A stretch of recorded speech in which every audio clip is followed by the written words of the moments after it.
Buenas noches en Francia y buenas tardes en México y en América Latina. Bienvenidos en esta conferencia del Instituto de Estudios de Geopolítica Aplicada. Tengo el placer de recibirlos en esta conferencia como responsable de la Delegación de América Latina.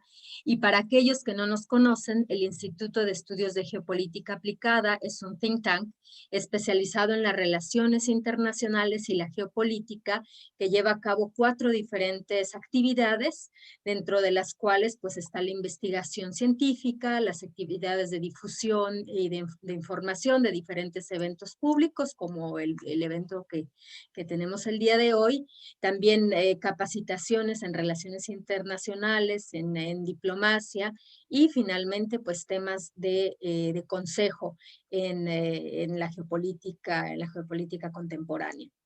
El, si ustedes quieren, desean convertirse en miembros del instituto, les voy a dejar también más tarde el vínculo dentro del chat, para que conozcan más las actividades que tiene el instituto, y en el momento de ser miembro, pues inmediatamente son analistas y pueden compartir con nosotros sus diferentes opiniones con respecto a estos temas, o bueno, publicar inclusive las tesis. Es sumamente interesante, van a encontrar mucha más información directamente en nuestra página. Y bueno, pues esta noche y tarde en la Ciudad de México estaremos abordando un tema crucial para México, el tema de la obesidad y su correlación con el COVID-19. México es considerado el segundo país más obeso del mundo después de los Estados Unidos. Y en el contexto del COVID-19, la obesidad y sus efectos colaterales están relacionados de manera directa con las altas tasas de mortalidad en el país, desafortunadamente. Y bueno, aunque el gobierno federal y algunos gobiernos estatales han puesto en marcha algunas medidas para ir reduciendo la obesidad, aún tenemos un problema muy grave. La curva de obesidad sigue aumentando desde los años 70, y pues esto impacta fuertemente en la salud pública. Entonces, lo que nos interesa también es saber qué es lo que está haciendo la política pública para enfocar toda la promoción de los nuevos hábitos alimenticios en la población, y la modificación de una serie de factores, tanto urbanos, económicos, políticos y culturales, que constituyen lo que nuestro doctor en economía, Josafat Hernández, nos hablará, que son los entornos obesogénicos. Y pues como lo decía, hoy tenemos el gran placer y honor de recibir a Josafat Hernández, que es economista de la Universidad Nacional Autónoma de México, egresado de la maestría y doctorado en Filosofía de la Ciencia, y ha realizado estancias en investigación en la UNED en Madrid. Estuvo también en la London School of Economics y ha participado en varios eventos académicos internacionales. Está terminando ahora una estancia de postdoctorado en el Centro de Ciencias de la Complejidad, y se dedica a la economía del comportamiento, la complejidad económica y a la socioeconomía.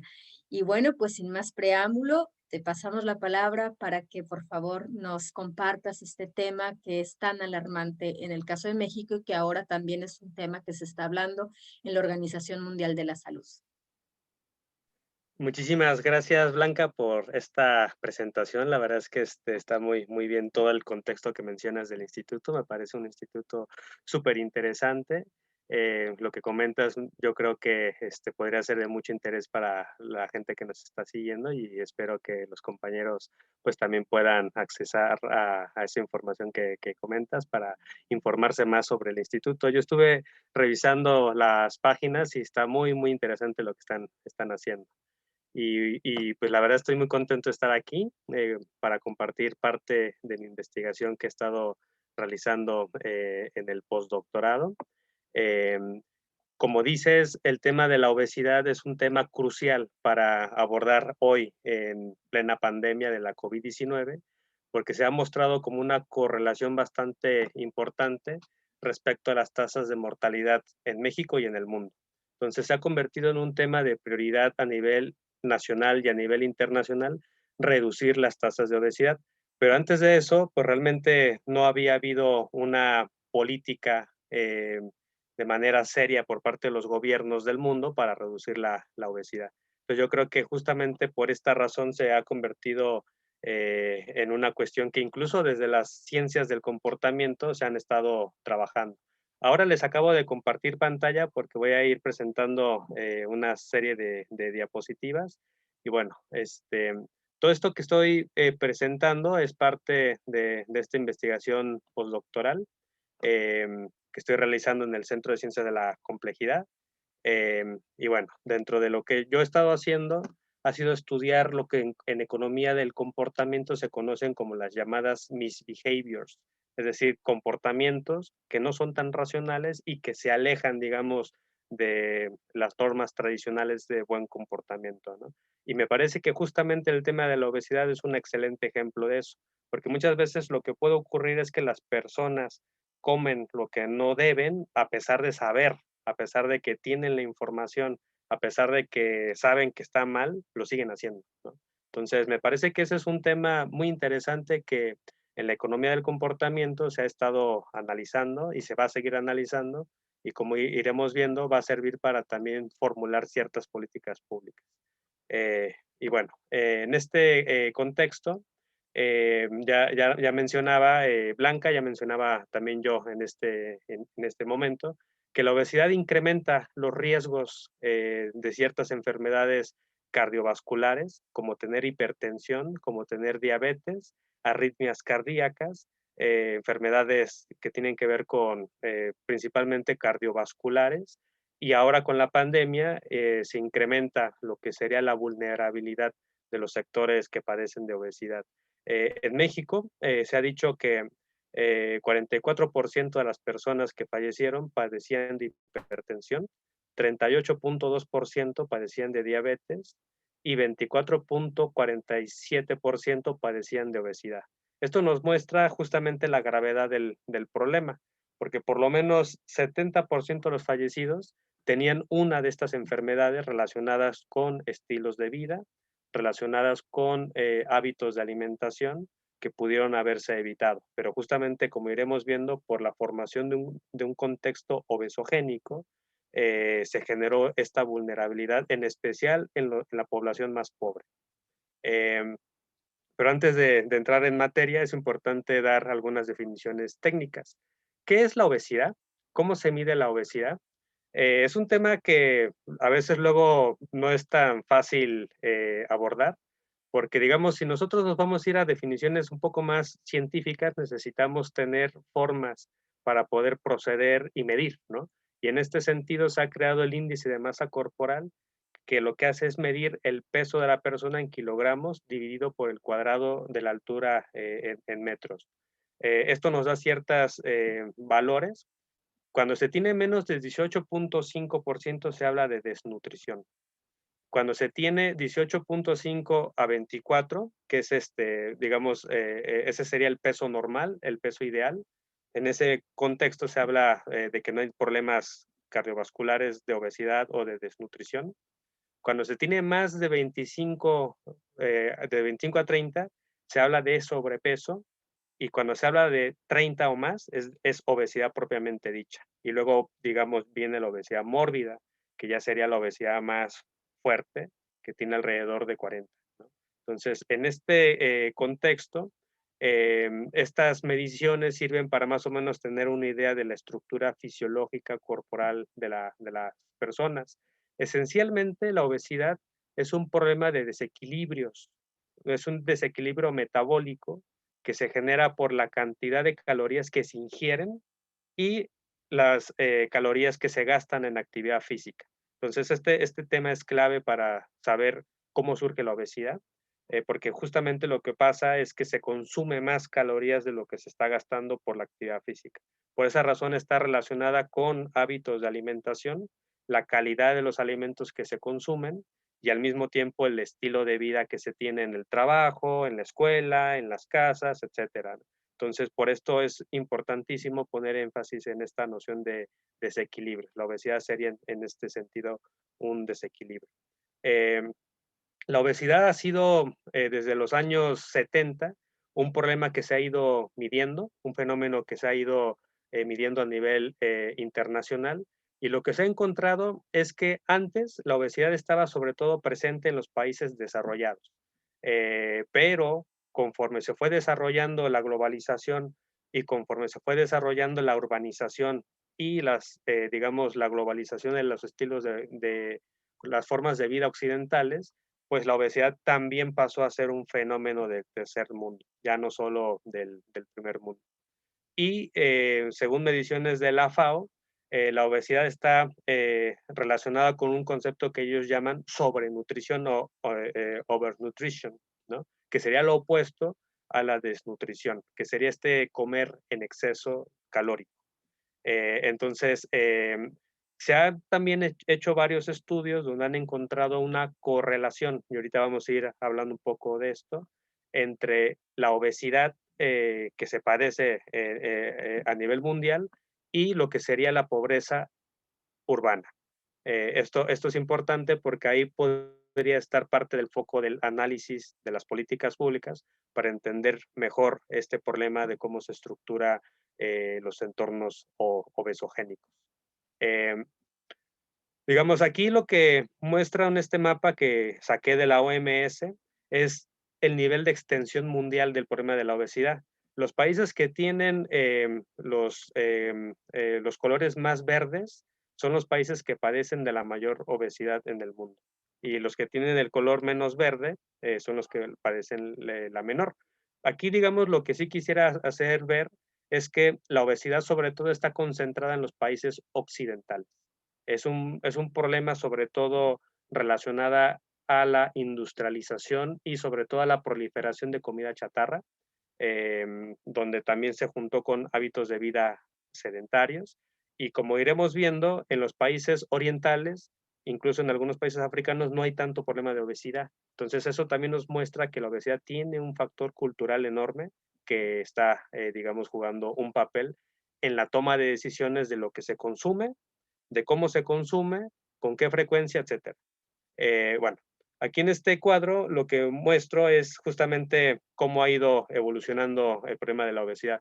Y lo que podemos ver es que por lo menos en 3 países occidentales que he seleccionado, que serían México, Estados Unidos y España, el incremento de la obesidad ha sido enorme, ha sido muchísimo.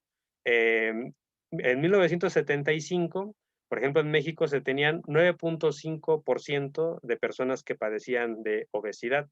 Es decir, más o menos de cada 10, una persona tenía esta situación de una obesidad mórbida, que es la que estamos hablando en este cuadro.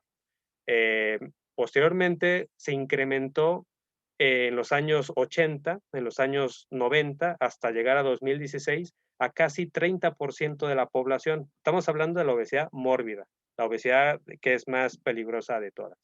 Eh, por otro lado, en el caso de Estados Unidos, también tenemos un incremento muy alto, muy acelerado de esta obesidad, pasando, digamos, de 11% en 1975 a 36,2% en 2016. Y en España, pues es un proceso también bastante parecido. Aquí me interesó poner el caso de Japón como un contraejemplo para mostrar cómo en Japón, que es un país no occidental, que es un país que tiene culturas y hábitos de alimentación completamente diferentes, la obesidad creció a ritmos muy pocos, digamos, muy poco acelerados. Es decir, en 1975 solo 1% de la población de Japón tenía obesidad y en 2016 solo 4.3% tiene obesidad. Es decir, estamos hablando de que en Japón existen entornos completamente diferentes a los entornos que se formaron en México, Estados Unidos y España, que muestra que la manera en cómo se come, los hábitos de alimentación, los estilos de vida son completamente diferentes. Entonces, aquí me parece importante señalar esta cuestión para contrastar. Ahora, la obesidad no es exactamente lo mismo, digamos, no tiene el mismo impacto en los hombres y en las mujeres. En este caso estoy haciendo un desglose de datos tanto para México, Estados Unidos como España, para mostrar que las mujeres son más vulnerables, sobre todo en México, en el tema de la obesidad. Si nosotros vemos, por ejemplo, aquí los datos, vemos que en 2016 el 24.3% de los hombres tenía este padecimiento de la obesidad, pero las mujeres tenían un padecimiento mayor, era 32.8%. En el caso de Estados Unidos es mayor. En el 2016 el padecimiento de los hombres era 35.5 y en el caso de las mujeres era 37. En el caso de España, es el único país occidental donde hay más obesidad de hombres que de mujeres. Y digamos un poco lo que puede explicar esta situación es que en España el rol tradicional de las mujeres no es el mismo que en México o que en Estados Unidos. Digamos, ahí estamos hablando de un avance más importante del feminismo, etcétera, donde las mujeres no tienen este rol social. Parte de la investigación que estuve haciendo en este tiempo en el C3 me llevó a revisar literatura antropológica sobre hábitos de alimentación de las mujeres en la Ciudad de México. Y lo que encontré revisando esta literatura es que el papel de las normas sociales es muy importante, porque a la mujer usualmente se le relega el papel de quedarse en la casa, el hombre es el que sale a trabajar y la mujer se queda a cocinar. Y lo que ocurre es una situación muy común que la mujer, cada vez que llega sus hijos, que llegan los invitados, que llega el hombre, etcétera, ella les sirve de comer y luego come con ellos. Y entonces así se la pasa todo el día mientras tiene un hábito de alimentación, mientras tiene estilos de vida sedentarios, y eso hace que, en particular por un tema de normas sociales, las mujeres mexicanas tengan mayor vulnerabilidad a sufrir de este padecimiento de obesidad que el de los hombres. Esto nos hace ver que es muy importante pensar el tema de género cuando estemos abordando este tipo de situaciones, porque incluso muchas mujeres creen que comen poco, pero en realidad, digamos, como están acompañando constantemente a las personas que van llegando a sus casas, les sirven y comen con ellos, en realidad este poco se convierte en mucha cantidad, ¿no? Entonces, es importante esta cuestión. Según datos de la FAO, también hay una cuestión de que las mujeres son más vulnerables porque los metabolismos son diferentes.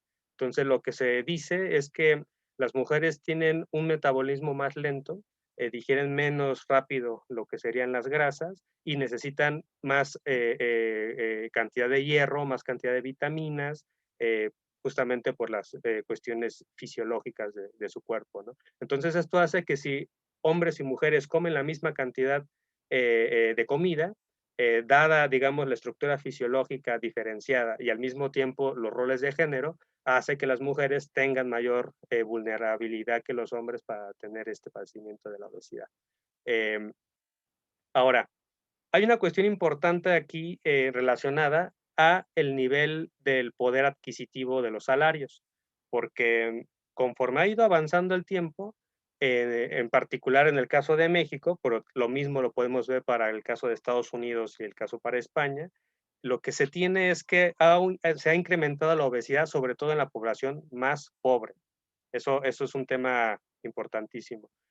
Algunos estudios han mostrado que en México la mayor parte de la población que padece de obesidad son de los estratos sociales más pobres, porque justamente el tipo de comida que ellos pueden acceder es comida que tiene exceso, digamos, de grasa, que tiene exceso de carbohidratos y que tiene exceso de azúcar.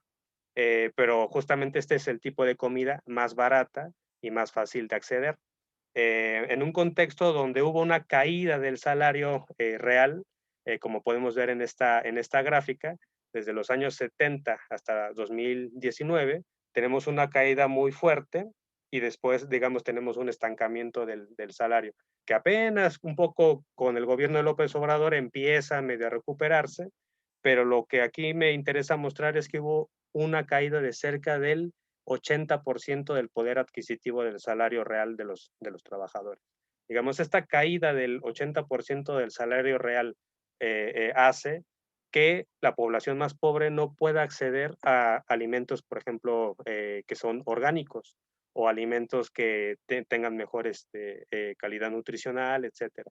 Entonces, digamos, esto muestra que la obesidad también tiene un componente socioeconómico importantísimo que se tiene que atender. Un tema que también me parece importante señalar es que en México la urbanización se desarrolló sobre todo en los años 80 y en los años 90, de tal manera que la población que tiene este tipo de ingresos, que vive en las zonas periféricas de las ciudades, es una población que se tiene que desplazar constantemente desde sus casas a sus centros de trabajo, más o menos, por lo menos 2 horas al día y a veces 4 horas, dependiendo de la población. Hay muchísimos estudios y, digamos, es parte de la literatura que estuve revisando en estos años, que muestran que es muy común que algunas personas que sean, por ejemplo, oficinistas, se trasladen desde su casa a sus centros de trabajo y gasten 2 horas de ida, 2 horas de vuelta, vayan todo el tiempo sentados en el automóvil o vayan todo el tiempo sentados en el autobús o en el metro. Llegan al centro de trabajo, son oficinistas, el tipo de trabajo que hacen es lo mismo, estar sentados frente a la computadora, sin hacer ejercicio físico y con bajos ingresos. Esta población lo que hace para aguantar, digamos, para poder mantener su ritmo de trabajo, es comer lo que sea. Entonces, el criterio, dadas las restricciones presupuestarias y las restricciones de tiempo, es que la gente come lo que sea, con tal de tener energía para poder desarrollar sus actividades diarias. Entonces, en un contexto donde en las ciencias del comportamiento se habla de carga cognitiva, cuando la gente está muy cansada, la gente lo que hace es comer lo que sea para obtener energía rápida. ¿Y de dónde obtiene esta energía rápida? De alimentos chatarra, básicamente comer muchas cantidades de azúcar, comer muchas cantidades de carbohidratos, muchas cantidades de grasa, y de esta forma pueden mantenerse despiertos, ¿no? Entonces, estamos hablando de que aquí hay un problema socioeconómico muy grande que explica ciertas maneras de comer y ciertas maneras, digamos, de estar eh, relacionándose con el entorno social. Em, Aquí, pues, hablo de cómo el Tratado de Libre Comercio, una vez que entró en vigor en los años 90, en 1994, contribuyó a que entrara en el país una mayor cantidad de comida adictiva, digamos, con una gran cantidad de azúcar. Y digamos, en este contexto hay algunos datos que muestran que hubo cerca del 37% del incremento en el consumo de productos altos de azúcar, altos, digamos, en alcohol. Y bueno, lo que ahora conocemos como las bebidas gaseosas, comida ultraprocesada, incluso el incremento de cárnicos, de productos cárnicos, se incrementó en este país. Y eso en cierto sentido hizo que cambiara el mercado de alimentos en México. De tal manera que la producción local se desplazó por producción internacional, que es, digamos, estaba hecha por procesos productivos menos naturales y mucho más artificiales, ¿no? Entonces, en este contexto hubo cambios también en la manera en cómo se formaban estos mercados de alimentos, y por esta razón una serie de investigadores hablan de que en estos años, durante los años del neoliberalismo, se formó un patrón de alimentación neoliberal, que justamente ha tenido consecuencias corporales en, digamos, en la salud de los mexicanos, ¿no? Entonces, no es nada más que el neoliberalismo tuvo un impacto en los salarios, no es nada más de que tuvo un impacto en la concentración de la riqueza de unas cuantas manos, de que incrementó la corrupción, sino que también tuvo impactos en el cuerpo de las personas, y este impacto en el cuerpo de las personas se muestra en este incremento de la obesidad. Y digamos, en este sentido, pues se formó todo este entorno obesogénico que les estoy narrando. Y bueno, en estos años se incrementó muchísimo el consumo de bebidas gaseosas. México es el país que consume más bebidas gaseosas del planeta. Más o menos se considera que 150 litros por año es lo que consume un mexicano promedio, mientras que en Estados Unidos, un estadounidense promedio consume cerca de 100 litros, ¿no? Entonces en México se consume más que allá, Y bueno, en Chiapas es el país, es la región donde se consume mayor cantidad de gaseosa, cerca de 821 litros de Coca-Cola al año. Y digamos, esto ha mostrado que Chiapas sea una de las regiones que tenga mayores problemas también de diabetes. Y bueno, en este contexto, también hay que apuntar que en algunas regiones de Chiapas hay problemas para que llegue el agua potable, pero sí llega la Coca-Cola. Y entonces, ante una falta de infraestructura, etcétera, lo que ocurre es que las personas toman bienes sustitutos y en este caso toman la Coca-Cola porque no hay agua, ¿no? Entonces, bueno, en este sentido, esta población toma cerca de 2.25 litros de Coca-Cola por día. Entonces, están introduciendo a sus cuerpos una gran cantidad de azúcar que a la larga pues va a generar un problema de diabetes, un problema de obesidad y este tipo de cuestiones. Y bueno, un poco para resumir, México sigue la tendencia global de la obesidad. México ha sido de los países que ha tenido una tasa de crecimiento enorme, muy alta de este problema en el mundo. Eh, Considerando, digamos, un poco desagregando los datos y agregando a la obesidad mórbida que yo les enseñé, junto con el sobrepeso, cerca de 7 de cada 10 mexicanos tienen este padecimiento, obesidad y sobrepeso. Aquí puse obesidad, pero en realidad tiene que decir obesidad y sobrepeso. Y bueno, es un problema que está concentrado sobre todo en áreas urbanas, eh, aunque también hay áreas rurales que lo tienen. Las mujeres son la población más vulnerable de la población para tener este padecimiento. Y bueno, también hay una serie de conflictos de interés que han generado pues esta situación de obesidad en México. Estos conflictos de interés tienen que ver con los intereses de la industria de alimentación, que en México lo hemos visto durante la pandemia, se han estado oponiendo constantemente a los nuevos etiquetados, porque el argumento principal de esta industria es que los etiquetados lo que va a hacer es golpear a nivel económico pues negocio y entonces se va a aumentar el desempleo, etcétera, y entonces por este tipo de cuestiones se oponían durante mucho tiempo a que hubiera pues este tipo de etiquetados, ¿no? Y bueno, afortunadamente, pues ahora se aprobó, ya más o menos lleva casi un año de implementación de esta política, y habrá que ver pues hacia dónde nos lleva esta medida. Ahorita les voy a hablar un poco más sobre esto. Eh, bueno, la obesidad, pues ya les mencioné, es un problema profundamente complejo, es multifactorial, tiene una serie de determinaciones muy complejas. No hay una sola vía para poder resolver el problema de la obesidad, porque en realidad sintetiza muchas determinaciones, ya lo decía Marx en El Capital, ¿no? Entonces, nuestros cuerpos están contenidos todas estas determinaciones y justamente habría que orientar las políticas públicas a desestructurar estos entornos obesogénicos que nos llevan, que nos empujan a comer mal y que nos han llevado también a tener hábitos y estilos de vida bastante insanos. Eh, bueno, aquí hablaba de la noción de hábitos, no voy a perder mucho tiempo ahí.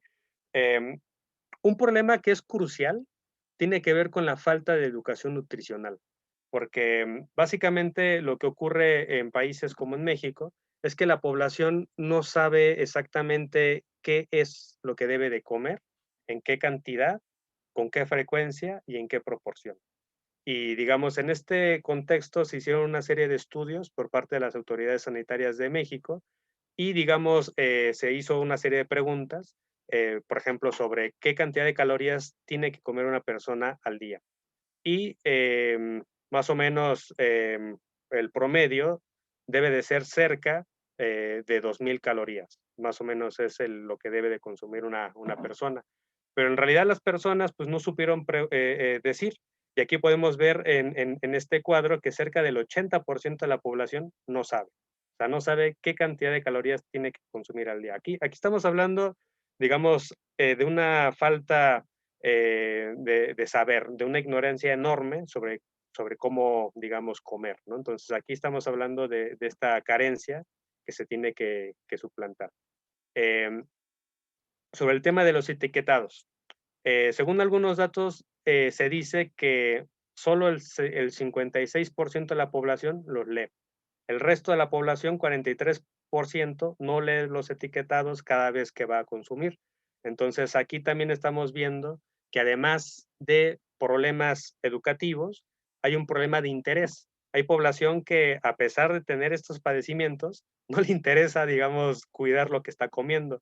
Y eso es un asunto muy complicado que requiere de una sensibilización enorme, ¿no? Se requiere de una campaña de concientización y de sensibilización para que la gente tome conciencia sobre lo que está comiendo, ¿no? Porque, pues, la verdad es un tema bastante alarmante que el 43% de la población no se interesa por saber exactamente qué es lo que está comiendo. Dentro de los datos también que encontré, es que de la gente que se pone a leer los etiquetados, solo 27%, bueno, los etiquetados anteriores, no los nuevos, pero solo, el 27% los entendía. El 42% de la población más o menos lo entendía, más o menos, pero una cantidad bastante grande, 21% y 6% no entendía nada. Entonces, aquí estamos también hablando de que la manera en cómo se comunican los riesgos sobre lo que se come es un problema bastante enorme que hasta recientemente con la pandemia se está abordando con toda seriedad, pero durante décadas, pues, hubo un problema muy grande de comunicación de riesgos alimentarios. Ahora, dentro de la gente que usa los etiquetados para tomar decisiones, tenemos que gran parte de la población, casi la mitad, nunca los usa para tomar sus decisiones. Y dentro de los que, lo usan, pues, em, hay algunos que solo a veces, o sea, es decir, también habrá que ver con qué frecuencia la gente mira los etiquetados para tomar sus decisiones en el día a día sobre lo que come. Entonces, esto nos muestra un poco la complejidad del problema, porque yo ya les hablaba de la situación, por un lado, económica, de la situación, digamos, de los mercados, pero hay un problema también cognitivo, de educación, que también se requiere abordar. Y digamos, el tema de los etiquetados apenas sería el inicio de una serie de políticas a nivel de educación nutricional que se tendrían que estar implementando para generar mayor conciencia en la salud de los mexicanos. Y bueno, dentro de las tendencias que se ha encontrado sobre cómo se come durante la pandemia, vemos que están empezando a haber estas políticas públicas a nivel mundial. En el Reino Unido se han creado ciertas políticas para reducir la obesidad porque allá también hubo un golpe enorme por parte de la pandemia hacia esta población pobre que sufre de estos padecimientos y que los llevó a tener un incremento de sus tasas de letalidad. En México se están implementando también políticas a nivel nacional, en otros países también se están implementando, como Estados Unidos o incluso en Chile, Argentina, etcétera. Entonces, digamos, una primera tendencia es que ya se está tomando el problema en serio, un problema que estaba invisibilizado y que solamente para mostrar como dato, cerca de 500,000 personas mueren al año de obesidad.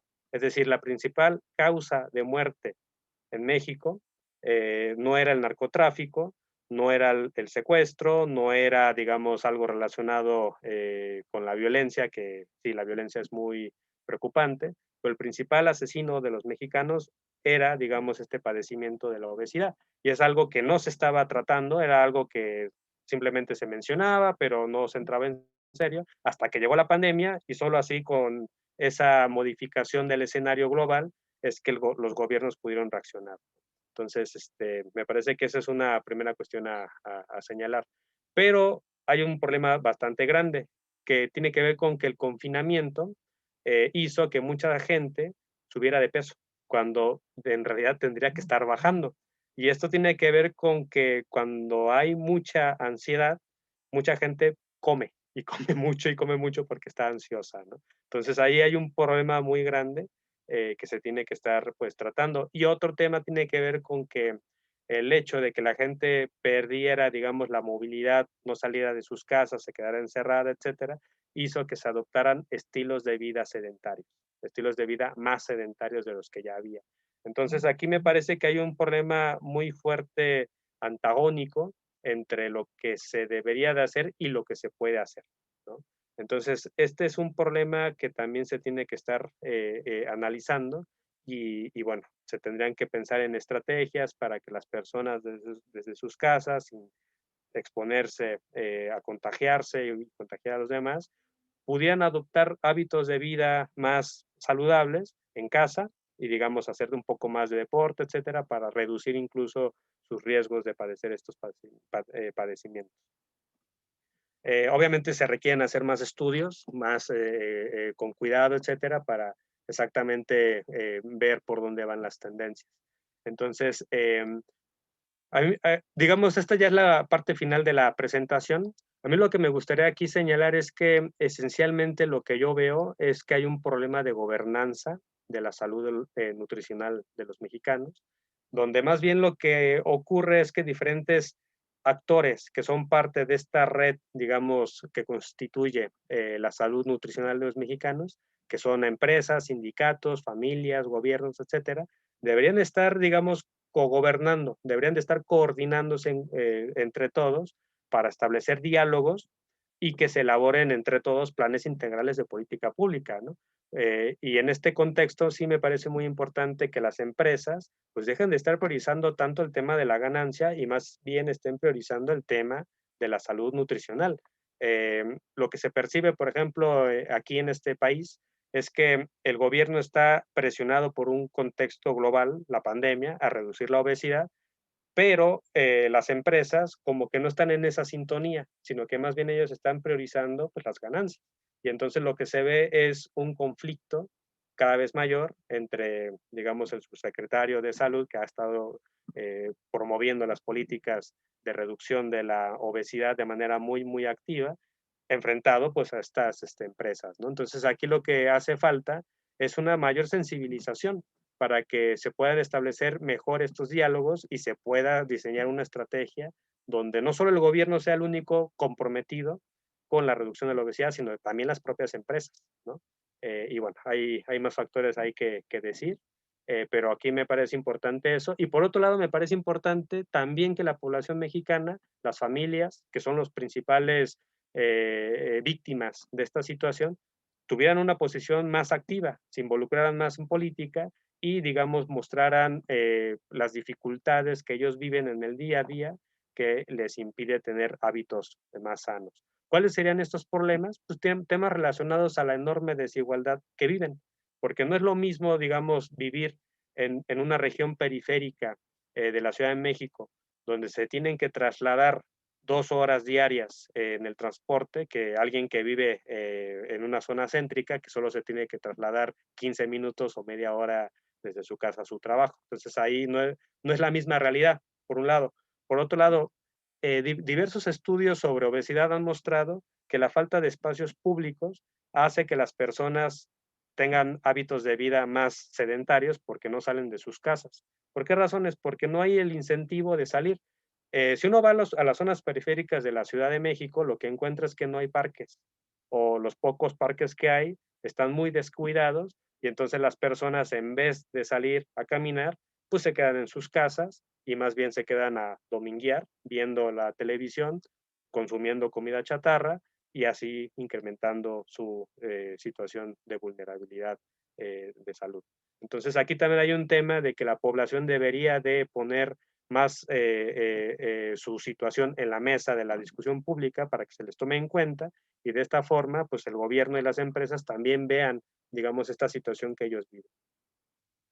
Y bueno, ya esta parte me voy a tratar de ir más rápido, que serían las propuestas que se pueden hacer desde las ciencias del comportamiento, en particular la llamada Behavioral Economics, que lo que hace es analizar comportamientos de personas o de agentes desidealizados, que no se comportan como los agentes perfectamente racionales que habitan los mundos de los modelos de los economistas. Y bueno, dentro de estos modelos, hay una serie de políticas que se les conoce como arquitecturas de las decisiones, empujones y impulsos educativos que sirven para modificar ciertos comportamientos de las personas. Em, Tiene que ver con este proceso de integrar a la reflexión sobre el agente racional, elementos de la inteligencia artificial, de la psicología, de la antropología, etcétera, justamente para desidealizar a la gente racional, porque en realidad las personas de carne y hueso, pues tenemos emociones, tenemos impulsos, tenemos pasiones, tenemos dificultades de autocontrol y todo eso constriñe nuestra toma de decisiones, de tal manera que lo que nosotros decidimos no suele ser tan racional como realmente se piensa, ¿no? Entonces, en este contexto, se habla pues de estas arquitecturas de las decisiones, no me voy a meter mucho que esto me desviaría, pero bueno, la idea es que los Homo economicus en realidad pues solo son agentes ficticios. Aquí digamos, como dice el premio Nobel de Economía Richard Taylor, el Homo economicus se parecería al señor Spock porque es una persona que prácticamente nunca pierde el control, no tiene sesgos cognitivos, no tiene dificultades de aprendizaje, es calculador, frío y bueno, toma las mejores decisiones.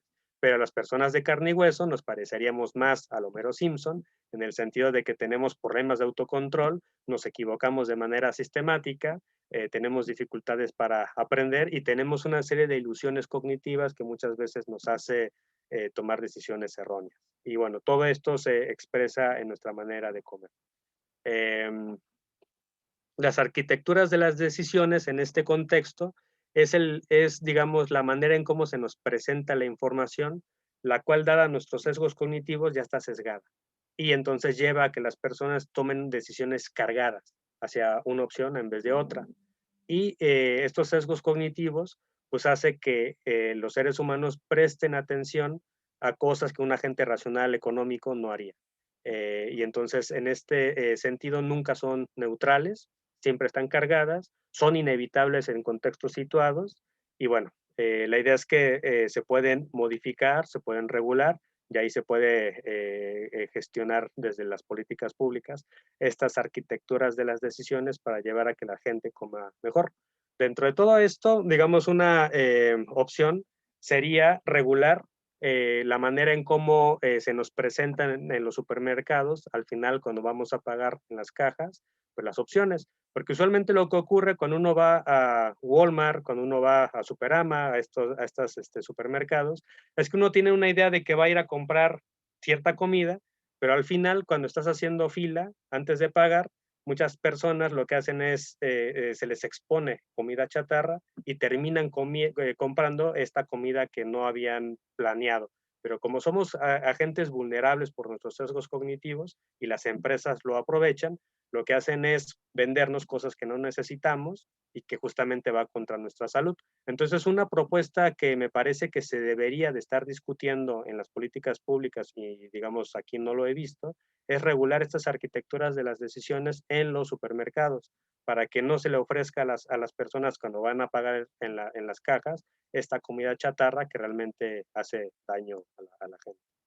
Eh, Otro tema que sí se ha discutido y que, digamos, ahora tiene que ver con el tema es lo que se llaman las llamadas graphic warning, advertencias gráficas, que en la discusión pública se llaman etiquetados, que justamente es comunicar información rápida a las personas sobre lo que están comiendo.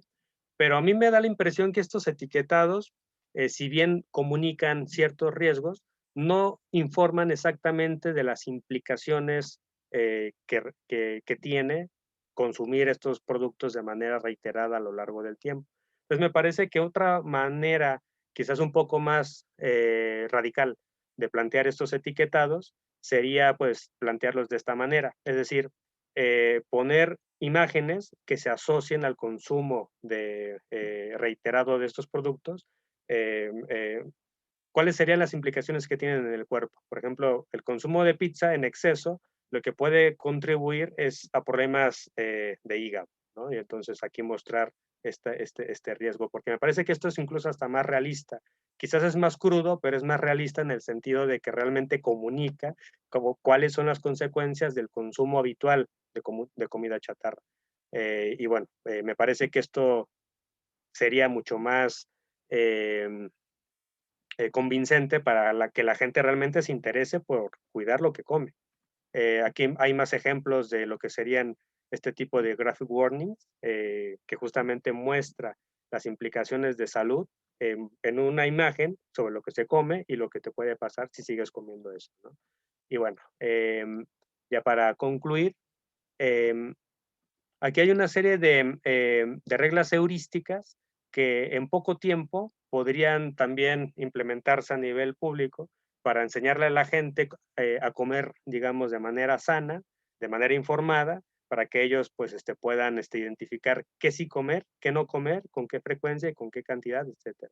Y dentro de unas reglas, pues están, digamos, en este libro que se llama Las reglas de la comida, este tipo de reglas. Por ejemplo, no comer nada que tu bisabuela no reconociera como comida. O sea, esa sería una buena regla heurística, porque justamente eso evita que se coma comida chatarra, comida ultraprocesada.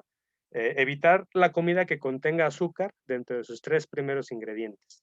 Eso también sería importante porque así se evita consumir el azúcar en exceso. Evitar comprar productos que contengan más de 5 ingredientes, porque cuando se compran esto, estamos hablando de alimentos ultraprocesados. Y bueno, este libro de este autor realmente da una idea sobre cómo podríamos tener estas reglas de inferencia rápidas que nos ayuden a tomar decisiones rápidas sobre qué comer y qué no comer.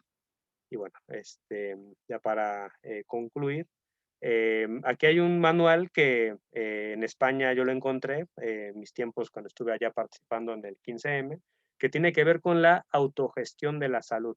El libro se llama Cuídate, compa, y es un libro que nos comunica, digamos, la necesidad de conocer mejor nuestros cuerpos, porque justamente es algo muy extraño que se da en esta sociedad, que si bien somos personas corporalizadas, muchas veces desconocemos nuestro propio cuerpo y no sabemos exactamente el daño que le estamos haciendo al consumir comida de cierto tipo, al adoptar ciertos estilos de vida de cierto tipo y al, digamos, privarnos de ciertas interacciones que tenemos, ¿no? Entonces aquí es importante hablar de esta autogestión de la salud, porque no es nada más una situación que deba de resolver el gobierno o que deba de resolver las empresas. También somos nosotros los que nos tenemos que hacer responsables de nuestra propia salud pública y eso implica pues el tema de la gobernanza. Y bueno, sería básicamente todo.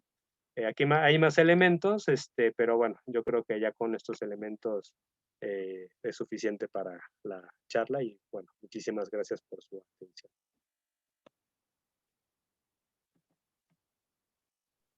Bueno, pues muchas gracias, realmente una información muy valiosa y como lo mencionaste, es un tema sumamente holístico, no nada más lo podemos ver desde una sola perspectiva, sino que tenemos que integrar a todos los actores involucrados, entre ellos pues a las empresas, a los individuos y sobre todo al gobierno. Y hay varios comentarios que me gustaría hacer de tu presentación, que es sumamente enriquecedora, porque bueno, cubre bastantes aspectos y entre de ellos respondiste a muchas de las preguntas que ya tenía en el tintero, pero hay algunas que quizá me gustaría que nos pudieras, pues que pudieras enfatizar. Vemos en tu presentación y lo mencionaste que hay una cuestión paradójica en México tenemos una pobreza muy alta. El Coneval en los últimos años decía que más o menos eran 50 millones de habitantes que vivían bajo el umbral de la pobreza y algunos como Julio Bolvini que nos dice que inclusive son 70 u 80 millones de pobres. Y al mismo tiempo en que ha ido creciendo esta curva de la pobreza, también vemos que pues es el segundo país más obeso del mundo y que en estudios de la OCDE las mujeres y los niños son los más obesos y vulnerables del mundo. Y cuando una mujer es obesa, pues transmite también desde el vientre, que está en el bebé en gestación, este metabolismo y esta información genética en la acumulación de adipocitos. Y vemos, lo más curioso es que vemos que este fenómeno es un fenómeno completamente nuevo.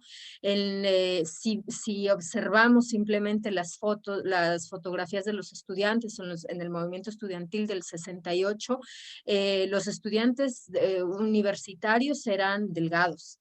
Estamos hablando de hace apenas unas cuantas décadas. Y no nada más fue una cuestión de sedentarismo como uno de los elementos, que obviamente es una de las variantes, pero como tú lo mencionaste, también hay un elemento crucial dentro de la política y es la política externa, es el Telecán. ¿Qué sucedió? El hecho de que hayan entrado las multinacionales, en el que nos hayan vendido la idea de que iba a haber más productos en el mercado y de que esos productos iban a ser accesibles para todos y los precios iban a ser mucho más bajos. A mí me gustaría que tú nos dieras como esta perspectiva, ¿no? De toda la destrucción que teníamos de aquellos supermercados mucho más locales, inclusive los mercaditos, ¿no? Y que se introdujeron los supermercados como Walmart, también que se introdujeron las multinacionales, o tenemos McDonald's, entre otros, y que antes sí lo que consumía el mexicano tipo eran tacos, tortas y toda la vitamina T que conocemos, que se consume desde hace siglos, y aún así los mexicanos eran delgados. Y después vemos todo este viraje completo en el que los alimentos en realidad nos vendieron la idea de que iban a ser más baratos, no son más baratos. Entonces, primero, si tú crees que existe una demanda inelástica, como sucede con los cigarros, con el alcohol, que pese a que se suban los precios y que se ponga mayor impuesto, la demanda sigue siendo, si no o aumentando o la misma, sigue la gente consumiendo debido a sus hábitos alimenticios. Esa es una de mis primeras preguntas. Y un comentario también que me vino a la mente es que vemos que este fenómeno no es un fenómeno nada más que sucede en México. En todos los países emergentes y en desarrollo también vemos que a medida que aumentan los ingresos, cambian los hábitos alimenticios y hay más consumos cárnicos, de lácteos, azúcar, y se espera en estudios también de la OCDE, pues se espera que después de la pandemia y todos los países emergentes y en desarrollo son ellos los que van a aumentar de manera mucho más proporcional su consumo alimenticio en carne y sobre todo en grasas. ¿Por qué? Pues hay un deseo también de aumentar de estatus. Y otra cuestión que me venía a la mente cuando mencionabas lo de las etiquetas, que la gente no las lee o que no las entiende. Yo creo que en mi punto de vista también está como esta visión cortoplacista cuando se viene de la pobreza, en el cual tenemos el deseo de vivir al máximo, porque debido a que no se sabe, hay tanta fragilidad en cuestión del ingreso, no se sabe si el dinero que se tiene en el momento preciso va a existir al día de mañana. Entonces es mejor vivir al máximo en cuestión de alcohol, en cuestión de tener un carro y ir a toda velocidad, en cuestión de alimentarse, porque hay un sentimiento de carencia. Y entonces vemos también que hay esta correlación entre aquel que tuvo muy pocos ingresos y de pronto aumenta su ingreso, inmediatamente va a tratar de compensar y aumentar mucho más su consumo en todo. Entonces, bueno, ese es como mi primeras preguntas. Después tengo por ahí algunos comentarios, pero bueno, me gustaría conocer tu perspectiva. Muchas gracias, Blanca, por lo que comentas, por las preguntas que son realmente súper interesantes. Me parece que el consumo de alimentos chatarra, desgraciadamente, se han convertido en, digamos, en parte de la alimentación diaria de los mexicanos. Y sí veo que cuando se integra un producto en el consumo habitual de las personas, la demanda tiende a ser inelástica, en el sentido de que aunque suban los impuestos, a menos que suban los impuestos de una manera súper importante, súper fuerte, el consumo va a estar ahí. Y sí veo yo que, al menos en el caso de la comida, de lo que serían las bebidas gaseosas, llenas de azúcar, etcétera, ese consumo es bastante inelástico. Em, Pienso, por ejemplo, en el caso de Chiapas, de lo que les mencionaba de esta población, que ellos consumen 2.5 litros por día. Y me parece que esa población, mientras además tenga falta de agua, tenga falta de otro tipo de productos sustitutos, pues va a seguir, digamos, con esta demanda inelástica. Entonces, sí, yo veo que hay un factor, por un lado, cultural que hace que la demanda sea de ese tipo, pero también hay un factor de falta de infraestructura, de abandono, de rezago, que también hace que la demanda siga siendo de esa naturaleza. Y veo yo que el cambio de hábitos siempre es lento. En la literatura que he trabajado, pues los hábitos no cambian de la noche a la mañana, se forman de manera gradual y el problema está en que, y aquí junto con lo que mencionas del Telecán, el problema está en que cuando entran, digamos, modificaciones en el entorno, los agentes se adaptan al entorno.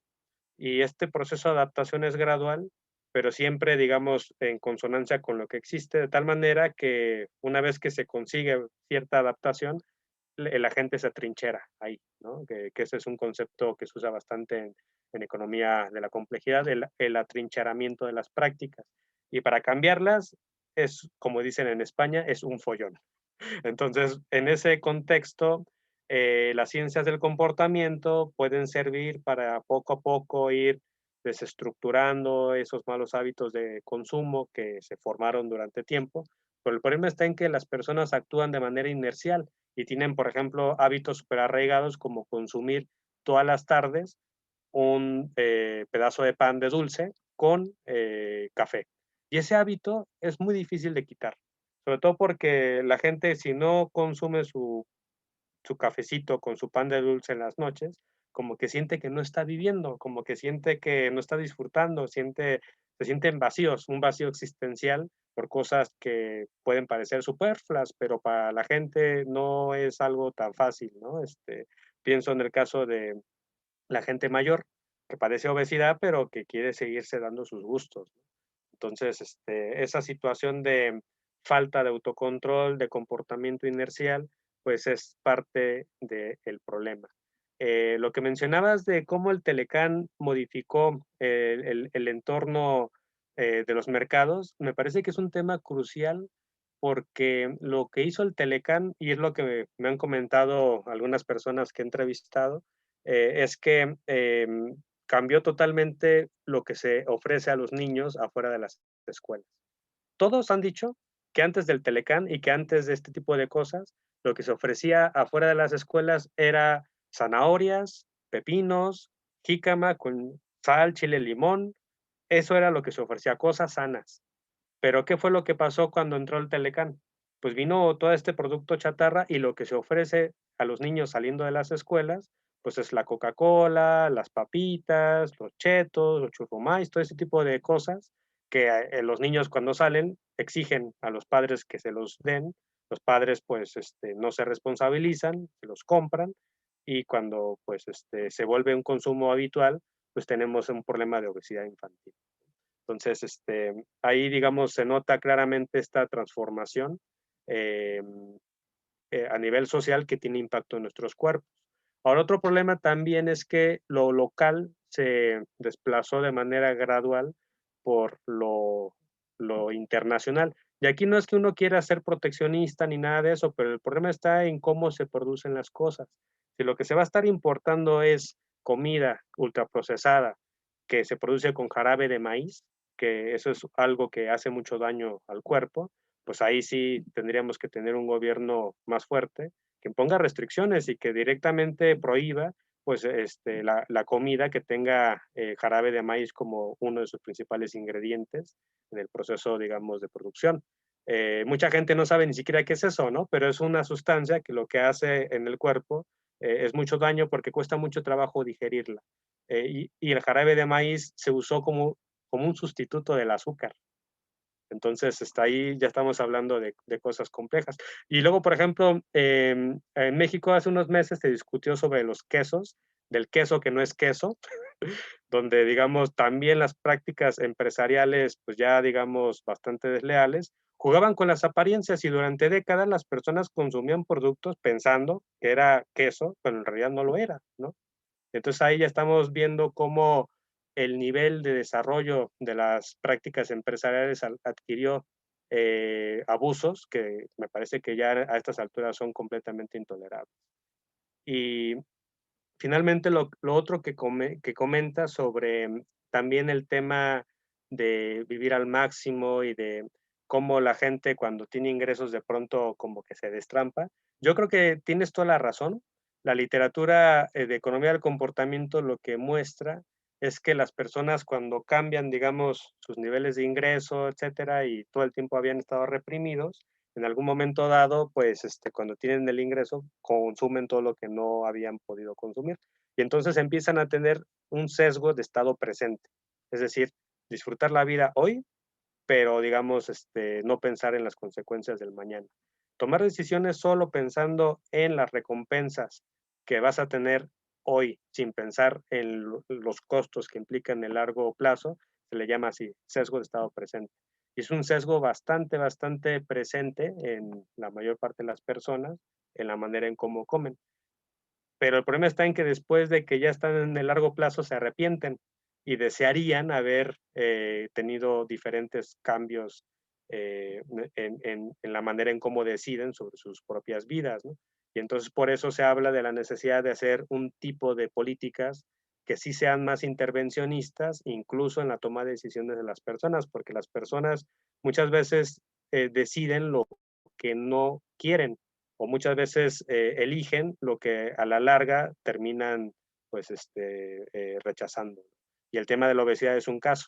Entonces sí creo yo que ahí el gobierno tendría que tener una mayor incidencia y sí tomar también esta cuestión de que hay un tema de subjetividad importante que tendríamos que modificar, o sea, que la gente no fuera con esta psicología hedonista, utilitarista, de vivir al máximo.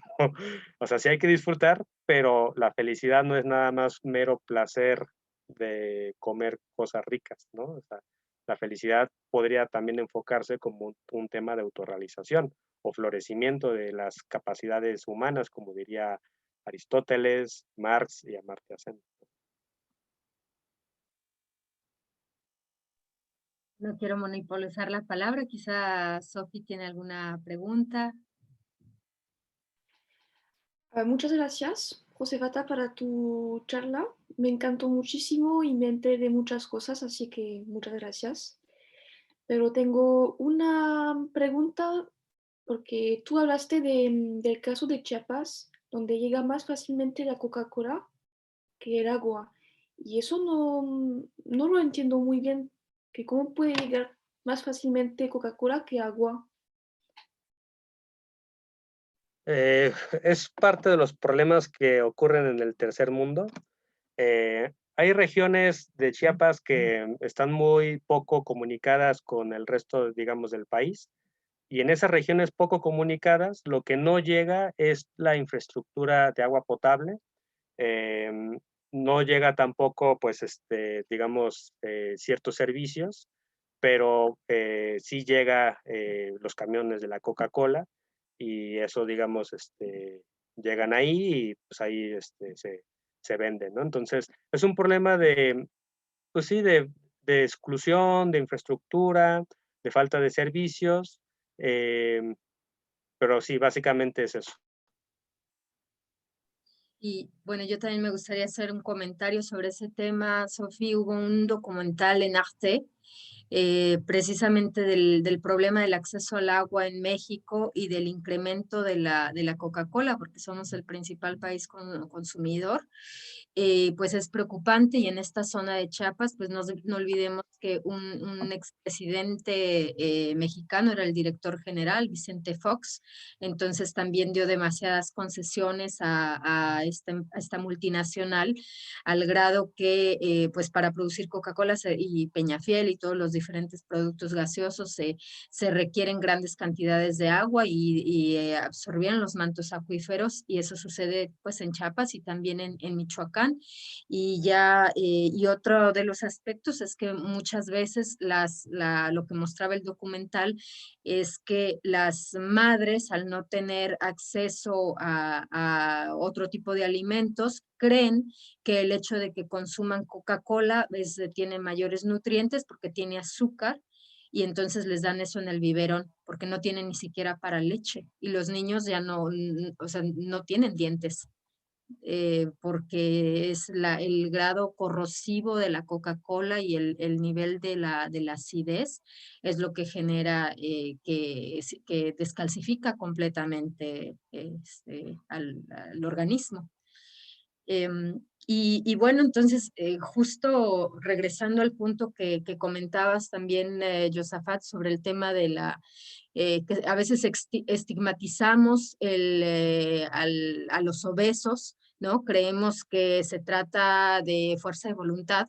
Sin embargo, pues sí existen algunos estudios comportamentales en el que pusieron a dos grupos, un grupo de personas delgadas y otro grupo de personas obesas, para ver qué cambios podían tener en su dieta, y resulta que los dos tenían el mismo nivel de adaptación, porque no se trata nada más de una cuestión cultural, o no se trata de una cuestión de resistencia a cierto tipo de productos, sino que realmente son hábitos que se adquirieron a lo largo de la vida, y no, un obeso no es más propenso a tener antojo hacia un tipo de alimento. Eh, por lo cual, pues es cierto lo que comenta, se requiere entonces de este tipo de infraestructura, de poner de hacer uso de la política pública para que se cambien, se establezcan como cierto tipo de áreas verdes, se establezca el deporte dentro de las escuelas, quizá no nada más una vez a la semana, sino se necesitaría en algunas escuelas, como creo que el sistema Montessori también, a veces son 3 o 4 veces al día, en algunas escuelas. Nuevamente vuelvo a los informes de la OCDE, porque en algunas escuelas es todos los días, inclusive hay materias donde se está de pie, porque desde niños nos enseñan a estar sentados y aprender a estar sentados y callados. Entonces, eso también no nada más es un cambio en el comportamiento de la manera como interactuamos con la sociedad y cómo aprendemos, sino también eso influye en que un niño que es hiperactivo se le está forzando a permanecer sentado, y después toda su vida va a ser un sedentario, porque así es el trabajo de oficina, de investigación, todo lo que queramos ahora, el tema de los servicios, pues el ser humano está sentado cuando por naturaleza tenemos piernas para usarlas, ¿no? Y para caminar.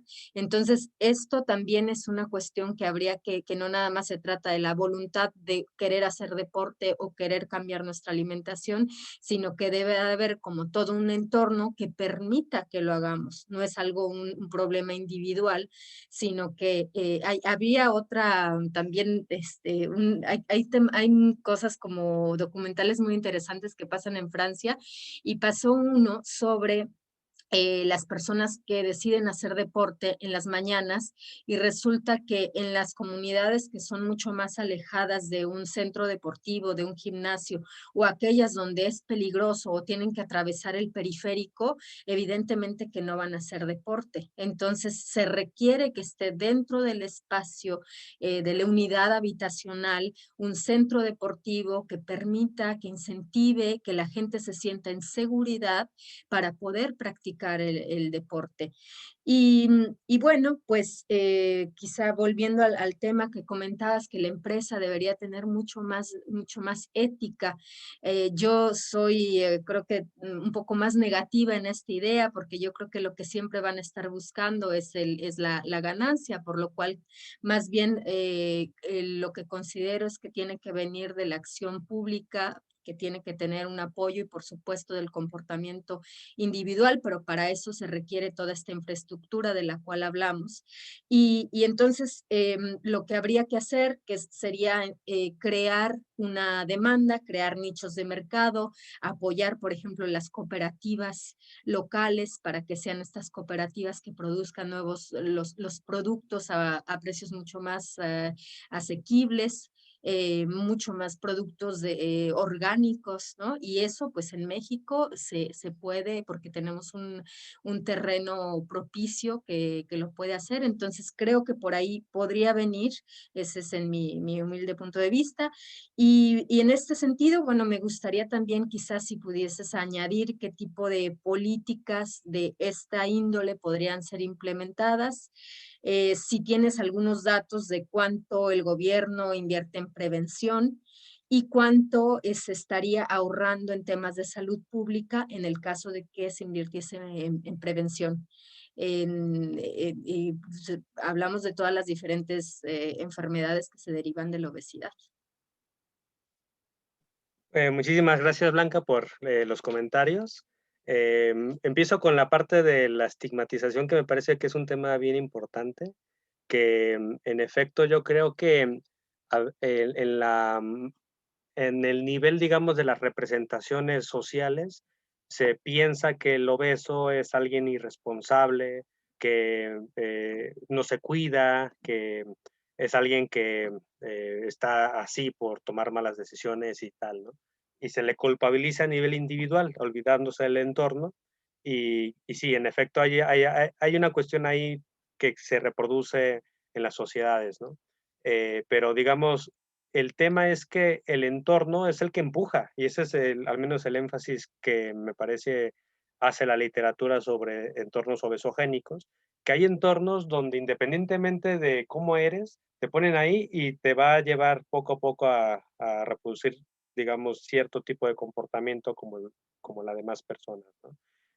No es un asunto meramente de responsabilidad individual, o sea, sí hay un elemento de individualidad, sí hay un elemento de agencia, pero hay un tema de un entorno completamente hostil y que está como que diseñado prácticamente para llevarnos a ser obesos, ¿no?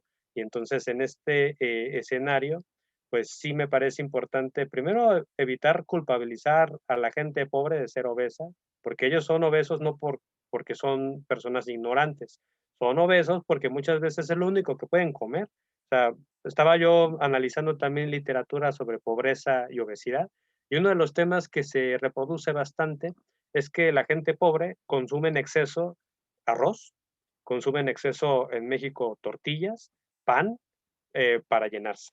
Y entonces eso hace que se suba, digamos, de peso, pero se sube porque se consume demasiado de un tipo de productos. La alimentación no está diversificada. Y entonces eso a la larga lleva a que la gente padezca de este tipo de enfermedades, un tipo de obesidad donde en apariencia están sobrenutridos, pero en la realidad están desnutridos. O sea, el fenómeno del obeso desnutrido es muy común y es algo que se está dando pues en este país, ¿no?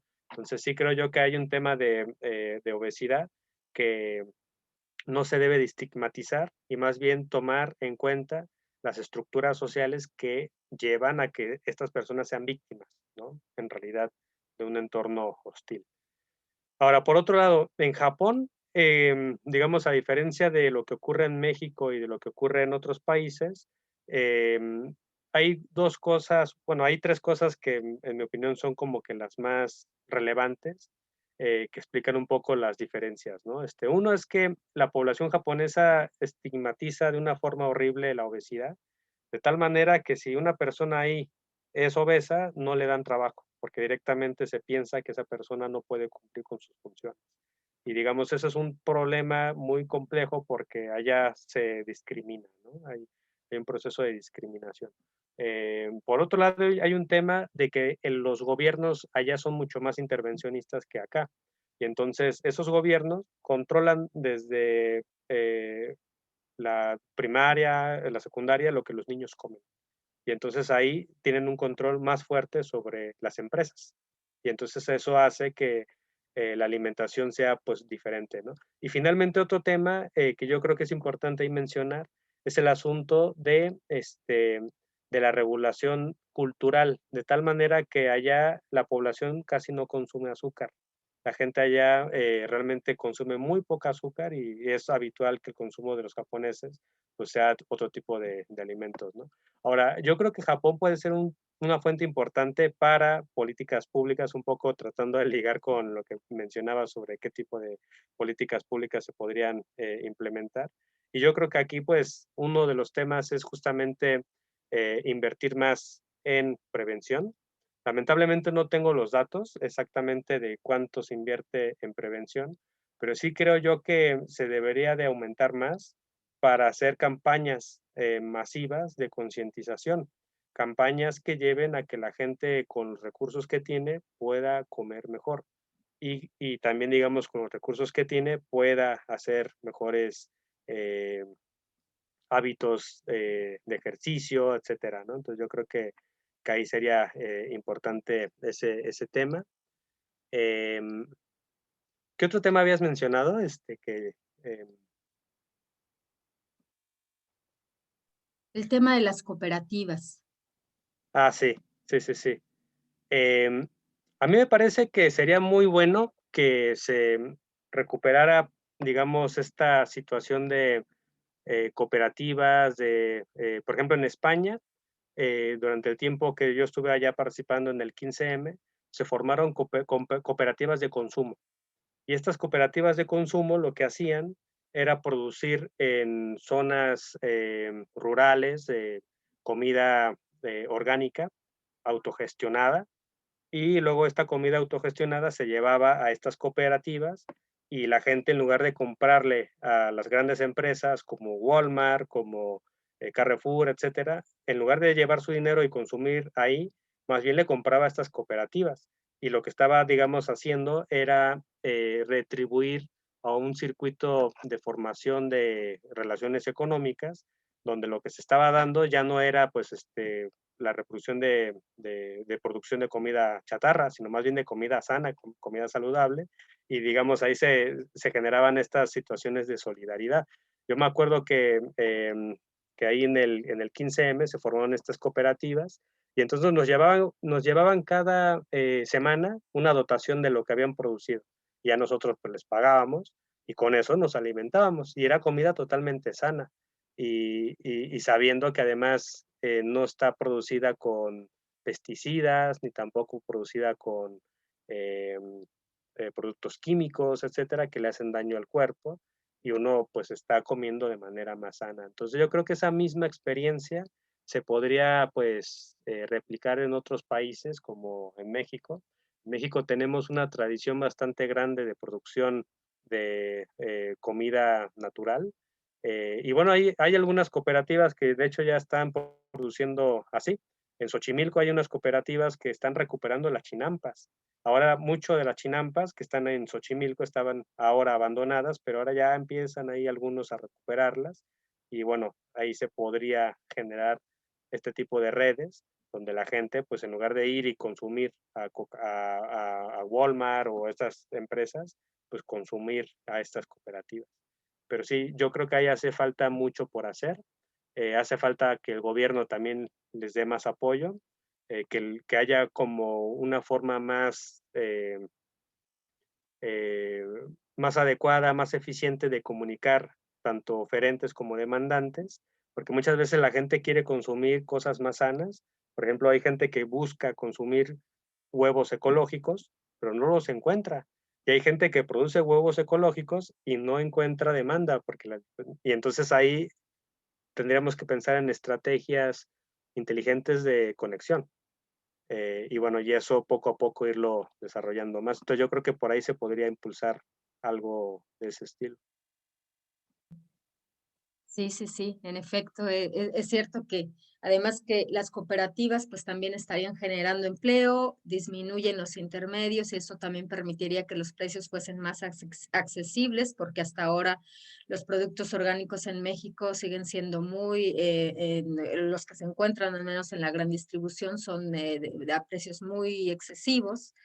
Eh, Y bueno, lo que comentabas, ¿no? El hecho de los carbohidratos en exceso es completamente cierto, porque ahora vemos que pues, son alimentos muchas veces transgénicos, como el caso del maíz, y muy pobres en nutrientes. Entonces, pues requerimos volver a invertir mucho más también en los temas de la agricultura, ¿no? Que es un tema que se dejó pendiente durante toda la reforma agraria y durante toda la época neoliberal, y tendremos que regresar al campo, y creo pues que ya se están haciendo acciones también para eso a nivel gubernamental, pero pues se requiere muchas más cooperación también a nivel regional y local. Y bueno, pues no sé si tienes algunas palabras de conclusión para pues permitirte también que tengas ya tus demás actividades del día. No, pues nada, pues realmente me gustó mucho estar aquí con ustedes. Para mí ha sido un placer este intercambio, ha sido muy, muy enriquecedor. Me voy con muchas preguntas yo también, con temas que me doy cuenta que me gustaría seguir investigando más. Temas relacionados también a las cooperativas, que las cooperativas pues muchas veces se ningunean y se dejan abandonadas, pero en realidad muchas de las respuestas que estaríamos buscando a nivel civilizatorio pueden estar ahí. Entonces sí creo yo que sería bueno también pensar en el papel que pueden tener estas cooperativas para reducir el problema de la obesidad. Y básicamente, pues, creo yo que ahora estamos en una oportunidad. Si bien la pandemia ha sido algo durísimo que nos ha afectado a todos y nos ha golpeado a niveles, pues, personales, etcétera, también abre oportunidades. Y creo yo que justamente estamos en una oportunidad para replantearnos muchas cosas desde el terreno económico, desde el terreno social, y digamos ahora con el tema de la salud, con el tema de la obesidad, el tema de la salud. Y bueno, muchísimas gracias por toda el intercambio. Al contrario, muchas gracias a ti, fue todo un placer, y también gracias a Sofi que estuvo, que nos acompañó a todo lo largo del evento. Vamos a darle difusión en el instituto, y bueno, pues muchas gracias y nos vemos. Hasta pronto. Muchísimas gracias. Muchas gracias. Hasta luego. Hasta luego.